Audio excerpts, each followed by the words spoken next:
நாம் தமிழர் கட்சி ஒருங்கிணைப்பாளர் சீமான் அவர்களை பற்றி வெளிப்படையாக பேசியுள்ளார் AR ரஹ்மான். ஏற்கனவே AR ரஹ்மான் தமிழுக்கு மிகப்பெரிய மதிப்பினை அளிப்பவர் என்பது நம் அனைவருக்கும் தெரிந்த ஒன்றுதான். நாம் தமிழர் கட்சி ஒருங்கிணைப்பாளர் சீமான் அவர்கள் எப்பொழுதும் மதத்தை நம்ப மாட்டார். நம் இனம், மொழி என அனைத்துமே தமிழாக இருக்க வேண்டும் என வெளிப்படையாக கூறுபவர். நமது கட்சியில் எந்த ஒரு கூட்டணிக்கும் இடமில்லை.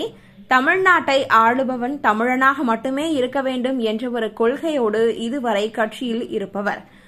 தற்பொழுது AR ரஹ்மான் ஒரு இன்டர்வியூவில் யார் முதல்வராக வேண்டும் என்ற ஒரு கேள்விக்கு தமிழ்நாட்டில் இருப்பவர்தான் தமிழன்தான் ஒரு முதல்வராக வர வேண்டும் என கூறியிருப்பார். நாம் தமிழர் கட்சி ஒருங்கிணைப்பாளர் சீமான் அவர்களை பற்றி கூறாவிட்டாலும் அவர்தான் தமிழ்நாட்டின் தலைவன் என்பதில் ஓரளவிற்கு AR ரஹ்மான் நமக்கு பதில் தந்துள்ளார் என்றே கூறலாம்.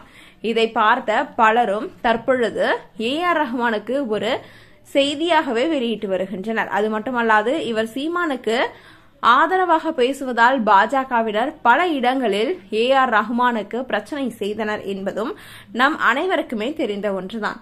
எப்பொழுது பார்த்தாலும் நாம் தமிழர் கட்சி ஒருங்கிணைப்பாளர் சீமான் அவர்கள்தான் முதல்வர் ஆவார் என்பதில் எவ்வித மாற்று கருத்துமே கிடையாது.